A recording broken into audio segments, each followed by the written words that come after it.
Hello everyone, कैसे हो आप सब। आप सबका स्वागत है आपके अपने यूट्यूब चैनल अपडेट विद विकास में। तो आज की इस वीडियो में हम बात करने वाले हैं इकोनॉमिक्स के क्वेश्चन पेपर के बारे में, जो कि रहने वाला है सेकंड सेमेस्टर के उन सभी स्टूडेंट्स के लिए जिस पेपर का नाम रहने वाला है आपका principles of macro economics first.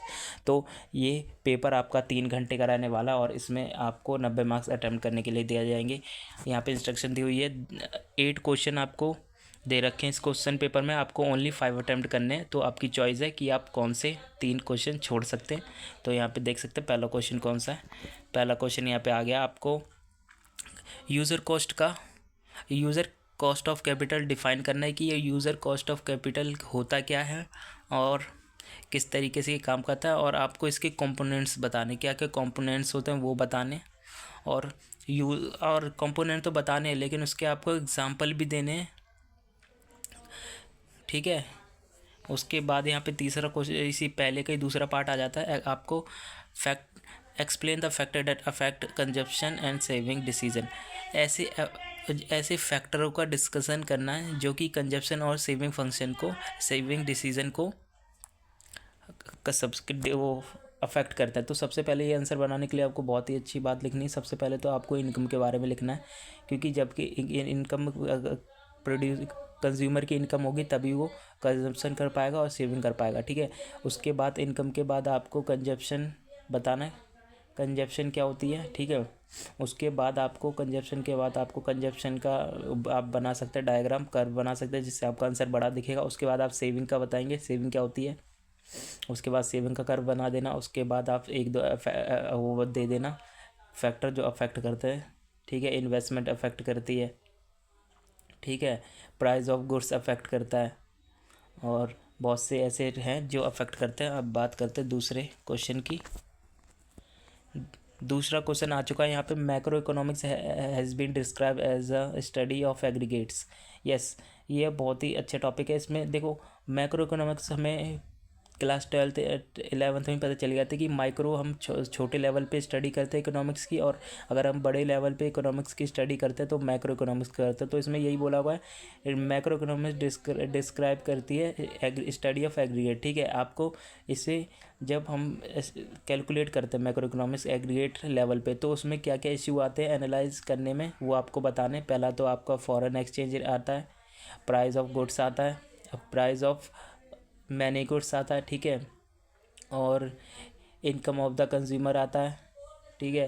Poor and rich people आता है। बहुत से ऐसे होते हैं, ये आप लिख सकते हैं इसमें, इससे आपका आंसर पूरा हो जाएगा। मैं आपको ऐसे ही थोड़ी थोड़ी टिप्स दे दूँगा जिससे आप आराम से लिख दोगे आंसर। आपको बुक खोल के देखने की इतनी ज़रूरत नहीं पड़ेगी अगर आपने ये पहले पढ़ रखा होगा, ठीक है। और अगर नहीं पढ़ा होगा तो आपको थोड़ा तो पढ़ना पड़ेगा। इसके बाद यहाँ पे आ जाता है इसी का ही दूसरा part, a sum of all the different expenditure will give the GDP by the expenditure method. देखो, जब a sum of all different expenditure, हम किसी जितने भी अलग अलग एक्सपेंडिचर का सम करेंगे, will give the GDP bye, जो हमें वो हमें जीडीपी देगा एक्सपेंडिचर मेथड के द्वारा। व्हाट आर दीज एक्सपेंडिचर, तो ये एक्सपेंडिचर मेथड क्या है डिस्कस करना है आपको, ठीक है। तीसरा क्वेश्चन यहाँ पे आ जाता है। तीसरा क्वेश्चन यहाँ पे आपका न्यूमेरिकल्स आ जाता है। तो भाई मैं क्या, देखो मेरा तो ऐसा था कि अगर न्यूमेरिकल्स और थ्योरी में मुझे चॉइस मिलती है तो मैं 100% जो है मैं न्यूमेरिकल्स को छोड़ देता हूँ और थ्योरी पे बिल्कुल ध्यान देता हूँ, क्योंकि इसका भी एक कारण है कि देखो, अगर आप थ्योरी करते हो तो थ्योरी में अगर आपका 1-2 पॉइंट छूट जाता है या कम लिखते हो तो उसके मार्क्स आपको 12 की जगह 10-5 तो मिल ही जाते हैं। 5 तो नहीं, 10 या 8 मिल जाते हैं। लेकिन जो ये न्यूमेरिकल्स पोर्शन होता है, इसमें ऐसा होता है कि अगर आपका एक भी पॉइंट मिस होता है या फिर कैलकुलेशन मिसमैच होती है जिससे आपका आंसर गलत आता है और आपको 12 की वजह 0 मार्क्स मिलते हैं, जो कि बहुत बुरे हैं। तो अगर आपको चांस मिले कि आप 2 क्वेश्चन, आपको थ्योरी भी आता है और न्यूमेरिकल्स भी आता है, तो आप थ्योरी करना, ठीक है। तो ये इसी का ही क्वेश्चन है पाँचवा, तो इसे छोड़ते हैं क्योंकि यहाँ पे आ चुका है चौथा question. In Keynesian model discuss the effect of change in facial variable increase in government purchase, reduction in the income tax rate and increase in the transfer payment of the equilibrium level of an income. ठीक है। दूसरा size आ गया, the size of the investment multiplier varies directly with the size of marginal proportionality to consume MPC. Do you agree? ये statement देख रखिए, जो size of investment multiplier होता है वो डायरेक्टली वेरी करता रहता है size of marginal proportionality to consume के आसपास। तो ये स्टेटमेंट सही है तो क्यों सही है, और नहीं सही है तो क्यों सही नहीं है, वो आपको बताना है। ठीक है, अगर आपने पहले पढ़ा होगा तो आपको ध्यान होगा कि क्यों नहीं है, और अगर आपने पढ़ा नहीं है तो आप दोबारा से वीडियो जाके देख सकते हैं। ठीक है, उसके बाद यहाँ पे 5वां क्वेश्चन आ जाता है। ये बहुत ही बढ़िया क्वेश्चन आ चुका है यहाँ पे। Define money. मनी क्या है? Money is a medium of exchange. Money एक तरीके की ऐसी चीज़ है जो एक्सचेंज के कार्य को मतलब एक्सचेंज, किसी भी चीज़ के एक्सचेंज को अच्छे तौर पे करती है। क्योंकि पहले जो चलता था, पहले बार्टर सिस्टम चलता था। पहले एक चीज़ के बदले हमें एक चीज़ देनी पड़ती थी। सपोज़ हमें किसी से गेहूँ लेना है तो हमें उसे चावल देते थे, क्योंकि उसे चावल की ज़रूरत होती थी। तो और हमें गेहूँ की ज़रूरत होती थी तो हम ऐसे एक्सचेंज कर लेते थे। तो ऐसे पहले एक्सचेंज सिस्टम चलता था। लेकिन उसके बाद double coincidence of words issue सामने आया। इसका मतलब ये है कि अगर हमें गेहूँ की ज़रूरत है तो हम सामने वाले से चावल दे के ले सकते हैं, लेकिन अगर चावल की ज़रूरत नहीं हुई सामने वाले को तो वो कैसे एक्सचेंज करेगा? वो तो एक्सचेंज नहीं करेगा। ठीक है, वो तो उसके पास जाएगा जिसे उसकी ज़रूरत होगी। ठीक है, ऐसे तो ऐसे डबल कोइंसिडेंस ऑफ वॉन्ट्स आ जाता है इशू। तो यही इशू है जिसके चलते मनी इंट्रोड्यूस हुआ। इसे मनी में ऐसा होता है कि आप एक कोई भी गुड्स खरीदने के लिए मनी को एज अ मीडियम एक्सचेंज मान सकते हैं। और ये आपका अदर टाइप्स की होती है। पहले ये करेंसी नोट्स में होती थी, कॉइन्स में होती है, और अब ये थोड़ा डिजिटल में भी आ चुकी है। और इसके फंक्शन कौन कौन से हैं? इसके बेसिकली 4 फंक्शन हैं। ठीक है, ये क्या बोलते हैं, डबल कोइंसिडेंस ऑफ बॉन्ड्स को, ये जो प्रॉब्लम है उसे रिजॉल्व करती है। उसके बाद ये मीडियम ऑफ एक्सचेंज है, दूसरा पॉइंट। तीसरा पॉइंट है ये, तीसरा पॉइंट रहने वाला, तो ये इसका तीसरा पॉइंट रहने वाला है आपका मेज़र ऑफ वैल्यू। मनी से हम किसी भी चीज़ की वैल्यू पता कर सकते हैं। सपोज़ 2 समोसे 10 रुपये के हैं तो हम इससे उस चीज़ की वैल्यू पता कर सकते हैं। और बार्टर सिस्टम में ऐसा नहीं था, हम किसी चीज़ की वैल्यू पता नहीं कर सकते थे। और स्टोर इज़ वेरी इजी। तो हम मनी को स्टोर कर सकते हैं सालों तक। मनी बिल्कुल ख़राब नहीं होगी। सपोज़ आपने 100 का नोट अगर एक बुक में रख दिया, फिर वो बुक आप 30 साल के बाद भी खोलेंगे तो वो 100 का नोट जैसा था वैसा ही होगा।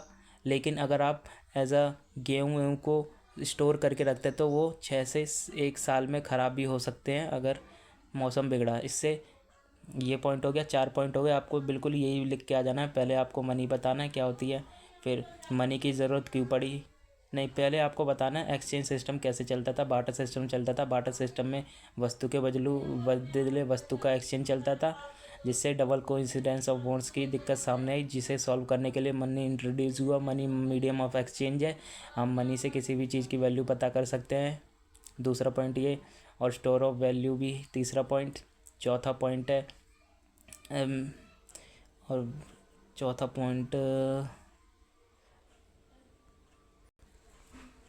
हाँ, चौथा पॉइंट है ट्रांसफ़र ऑफ वैल्यू। ये आप पॉइंट आराम से लिख सकते हैं। इसका बी पार्ट आ चुका है। ये थोड़ा बहुत क्वेश्चन लंबा हो गया, लेकिन इसे डीपली समझा दिया। Explain how equilibrium is determine in money market. Equilibrium money market में कैसे डिटरमाइन होता है? जब डिमांड और सप्लाई जिस पॉइंट पे कट करती है उसे इक्विलिब्रियम मार्केट में मनी इक्विलिब्रियम डिसाइड होता है। सपोज़ एक मार्केट है, उसमें सप्लाई 20 की है और क्या बोलते हैं डिमांड भी 20 की है। तो जिस पॉइंट पे वो कटेगा, मतलब दोनों डिमांड और सप्लाई जिस पॉइंट पे कटेगी वो इक्विलिब्रियम प्राइस हो जाएगा। ठीक है, what happen to the equilibrium rate of interest in a following situation using situation diagram. Equilibrium rate में rate of interest is following situation: increase in nominal income और इंक्रीज इन मनी सप्लाई। ये आपको बताना है। ठीक है, उसके आपको ये जो कैटेगरी दे रखी हैं, increase in nominal income, nominal income बढ़ेगी तो इक्विलिब्रियम कैसे डिसाइड होगा वो बताना है। इंक्रीज इन मनी, अगर मनी सप्लाई बढ़ेगा तो कैसे डिसाइड होगा। ठीक है, मनी सप्लाई बढ़ेगा, अगर इन लोगों पे पैसा ज़्यादा आएगा तो वो लोग डिमांड ज़्यादा करेंगे, जिससे कि जो डिमांड जो सप्लाई कर रहे हैं किसकी, गुड्स की, वो उन्हें कम बेचेंगे, ठीक है, और उनके प्राइस बढ़ाएंगे। उसके बाद छठा क्वेश्चन आ चुका है यहाँ पे, what are the precaution one should consider well measuring the national income of the country through the value added method. हमें जब भी हम नेशनल इनकम क्या बोलते हैं, जब भी हम नेशनल इनकम किसी भी देश की कैलकुलेट करते हैं तो हमें किन किन बातों का ध्यान रखना चाहिए जो कि वैल्यू एडेड मेथड के द्वारा होती हैं, ठीक है। तो सबसे पहले देखो, नेशनल इनकम जब भी हम किसी भी देश की निकालते हैं, फिर वो नेशनल इनकम निकालने के तीन मेथड होते हैं। वैल्यू एडेड होता है, एक्सपेंडिचर मेथड होता है, और एक और मेथड होता है, वो ध्यान नहीं आ रहा है। लेकिन देखो, वैल्यू एडेड मेथड से जब भी आप नेशनल इनकम निकालते हो तो अभी आपको कुछ बातों का ध्यान देना पड़ता है, ठीक है। तो ये आंसर लिखने के लिए आपको बहुत ही आसान तरीका बताता हूँ। सबसे पहले आपको नेशनल इनकम लिखना है। नेशनल इनकम क्या होती है? नेशनल इनकम पूरे देश की आय होती है, फिर जो कि वो इंपोर्ट और एक्सपोर्ट करके कमाती है, ठीक है। ये इंटरनेशनल और डोमेस्टिक दोनों जुड़ी होती है इसमें। तो वैल्यू एडेड मेथड में बहुत सी बातों का ध्यान रखना पड़ता है। तो सबसे पहले हम नेशनल इनकम बताएंगे, किन किन चीज़ों को जोड़ के नेशनल इनकम निकलती है वैल्यू एडेड मेथड में। वैल्यू एडेड मेथड बताएंगे क्या मेथड होता है और किस तरीके से इसमें वैल्यू निकलती है। उसके बाद आप जिन जिन तरीक़ों का आपको प्रिक्वेशन, मतलब जिन जिन तरीक़ों को आपको वो क्या बोलते हैं, हाँ, ध्यान देना है नेशनल इनकम को निकालने के लिए, वो तरीके देने पड़ेंगे आपको। क्या बोलते हैं, इंटरमीडिएट गुड्स इंक्लूड नहीं करनी है, ठीक है। आपको रॉ मटेरियल इंक्लूड नहीं करना है, आपको इंक्लूड करना है फाइनल गुड्स, ठीक है। और आपको ध्यान देना जो इलीगल इनकम है, गैम्बलिंग वगैरह की, वो आपको इंक्लूड नहीं करनी है। ये सब बातों का आपको ध्यान देना है। आप इतना लिख दोगे, और ऐसा नहीं है सिर्फ नाम लिखना है आपको बताना इंटरमीडिएट गुड्स क्या होती हैं, रॉ मटेरियल क्या होते हैं, ये सब आपको बताना पड़ेगा उसमें, और क्यों, ठीक है। उसके बाद बी पार्ट आ गया इसका, critically examine the quantity theory of money. आपको एग्जामिन करना quantity theory of money. Does an increase in money supply always lead to a proportionate increase in price, ठीक है। पांचवा हो गया ये। इसके बाद सातवां क्वेश्चन लेके आते हैं, मतलब वो छठा था। तो सातवां क्वेश्चन आ गया, what do you mean bye open market operation. देखो, ओपन मार्केट ऑपरेशन क्या होता है, ये भी बहुत से बच्चों ने पढ़ा होगा, जिनने नहीं पढ़ा उन्हें मैं बता दूं क्या होता है। देखो, ओपन मार्केट ऑपरेशन जो है ना, वो आरबीआई एक तरीके का बॉन्ड और लीगल दस्तावेज रेडी करता है जो मनी सप्लाई को रोकने के लिए होता है। देखो, कभी कभार ऐसा होता है कि मार्केट में मनी सप्लाई ज़्यादा हो जाती है, लोगों पे ज़्यादा पैसा आ जाता है, तो आरबीआई अपने तरफ से बॉन्ड या फिर लीगल पेपर जारी करता है, जो कि ये कमर्शियल बैंक के पास भेजता है। कमर्शियल बैंक क्या बोलते हैं, जो इनके यूज़र्स हैं उनके पास उन्हें देती है और फीचर्स बताती है कि आप अगर अपने पैसे लगाकर ये बॉन्ड ख़रीदते हैं तो आगे आपको फ़ायदा होगा, तो और वो उन्हें फ़ायदा मिलता भी है। लेकिन जो उस समय के लिए जो होता है ना, वो मनी सप्लाई रुक जाता है, क्योंकि लोग अपना पैसा उस बॉन्ड को ख़रीदने में लगा देते हैं। और इसमें बहुत सी चीज़ें होती हैं कि बैंक अगर मनी सप्लाई को रोकना है, मनी सप्लाई ज़्यादा है, तो बैंक एक तो लोन देना बंद कर देती है, ठीक है। जिससे हम लोन नहीं देंगे तो लोगों पे पैसा नहीं रहेगा, क्योंकि ऑलरेडी पैसा इकॉनमी में है।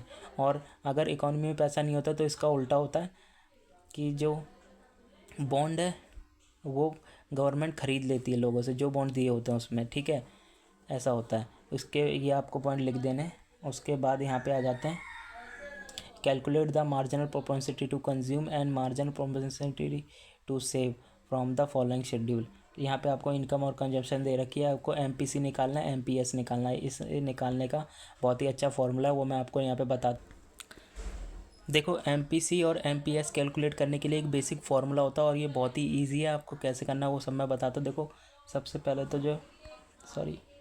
सबसे पहले आप अगर एमपीसी कैलकुलेट करते हैं, ठीक है, एमपीसी, तो इसका फार्मूला होता है चेंज इन कंजप्शन, ये ए नहीं है, ट्रायंगल है, ठीक है, और ये चेंज इन इनकम, ये इसका फार्मूला होता है, ठीक है।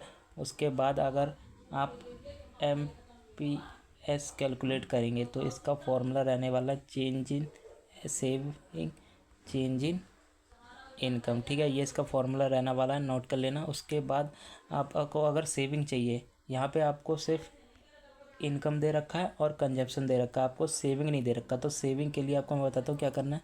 सेविंग के लिए आपको यहाँ पे जब आंसर लिखोगे तो आपको एक और रो कैलकुलेट करनी है। देखो, अगर आपकी इनकम और कंजप्शन आपको गिवन है तो आप सेविंग निकाल सकते हैं, क्योंकि अगर आप इनकम का equal to consumption plus saving, अगर इनकम 100 है, ठीक है, कंजप्शन 85 है और हमें सेविंग दे नहीं रखी, तो इतना याद रखना। ठीक है, तो 85 को इधर ले आएंगे, 100 माइनस 85, ठीक है, और एस। इसके बाद 100 में से 85 माइनस करेंगे, -15 आ जाएगा, +15 आ जाएगा, ये आपकी सेविंग आ जाएगी। तो आपकी पहले में आपकी सेविंग 15 की हो गई। ऐसे करके आपको कर देना है और आपको इंक्लूड करना है। और पहले एमपीसी निकाल के दिखाता हूँ मैं। एमपीसी आपको कैसे निकालना है, एमपीसी आपको निकालना पड़ेगा।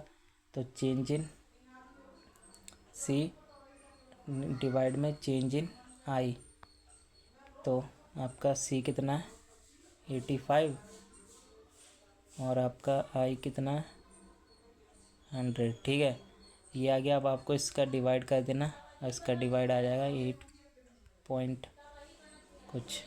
ठीक है, ये आपका आंसर आ जाएगा। ऐसे ही आपको एमपीएस निकालना। सेविंग आपके यहाँ पे पहले की 15 आई थी ना, तो एमपीएस लिखोगे change in saving change in income. ठीक है, आपका यहाँ पे आ गया।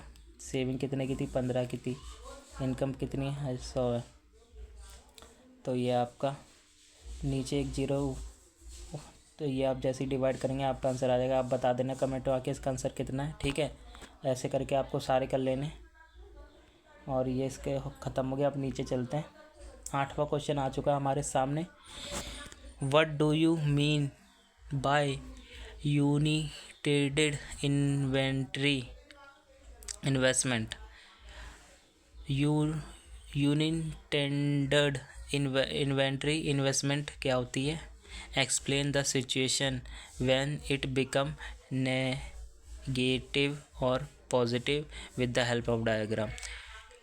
यूनिटेड इन्वेंट्री इन्वेस्टमेंट क्या होती है और आपको एक्सप्लेन करना है सिचुएशन जब ये नेगेटिव और पॉजिटिव होती है with the help of diagram. ठीक है, सबसे पहले ये बताओ कि ये होता क्या है, उसके बाद आपको साथ दोनों सिचुएशन देनी है। सबसे पहले उसके बाद नेगेटिव सिचुएशन में कैसी होती है वो लिखना, उसके बाद आपको उसका डायग्राम बनाना। फिर पॉजिटिव सिचुएशन में क्या होता है वो लिखना, उसका डायग्राम बनाना। ये कंप्लीट हो जाएगा आंसर। उसके बाद बी आ गया question, what is credit creation? Credit creation क्या होती है ये आपको बताना है। ये आपने पढ़ा होगा, ध्यान होगा। अगर नहीं पढ़ा तो आप चेक कर लेना, एक बार बुक में मिल जाएगा। With the help of an example. Credit creation क्या होती है ये बताना है, आपको एग्जाम्पल देना है उसका proper. Explain how bank can create credit. What और बैंक किस तरीके से क्रेडिट क्रिएट करती हैं। What are the limitation of credit creation. देखो, मैं बताता हूँ क्रेडिट क्रिएशन क्या होता है, क्योंकि क्या ही आप देखोगे। देखो, क्रेडिट क्रिएशन एक प्रोसेस होता है जिसमें जो आपकी कमर्शियल बैंक होती है ना, जिस पे ज़्यादा amount of cash credit deposit हो जाता है उसके अकाउंट में, तो वो लोगों में लोन के द्वारा उन्हें देती है। ठीक है, क्रेडिट जो भी है वो आप कमर्शियल बैंक लोगों को लोन वगैरह देती है, क्योंकि बहुत से जो लोग लोन वगैरह लेने आते हो वो पैसा देती है। और जो क्रेडिट क्रिएशन है इसकी भी एक लिमिट होती है कि अगर किसी भी यूज़र ने या फिर किसी भी बैंक के जिसका भी अकाउंट है, अगर आपका भी किसी बैंक में अकाउंट है और आपने अगर 10,000 रुपये जमा किए, तो उसका 80% अमाउंट वो आप किसी को लोन में दे सकती है और 20% आपका रिमेन रखते हैं कि अगर आपको इन फ्यूचर को ज़रूरत पड़ी तो आपको उन 20% में से अमाउंट देते हैं।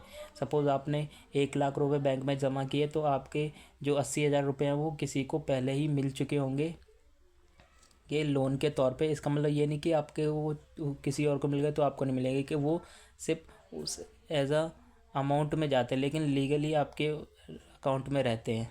तो ये होता है ये आपका पूरा होगा क्वेश्चन। आपको कैसी लगी वीडियो? अगर वीडियो अच्छी लगी हो तो वीडियो को सब्सक्राइब करें, चैनल को सब्सक्राइब करें, वीडियो लाइक करें। और अगर ऐसी वीडियो चाहिए अदर सब्जेक्ट की, विद इन 20 मिनट्स हमने आपको इकोनॉमिक्स के सेकेंड सेमेस्टर के प्रिंसिपल ऑफ माइक्रो इकोनॉमिक्स के सभी क्वेश्चन समझा दिए। बिल्कुल पेपर ऐसा ही आएगा, और अगर पेपर ऐसा आए तो पक्का बताना। और क्या ऐसा लगा आपको ये वीडियो, कमेंट में ज़रूर बताएं। और अगर वीडियो अच्छी लगी हो तो चैनल सब्सक्राइब करके वीडियो लाइक करें। Thank you.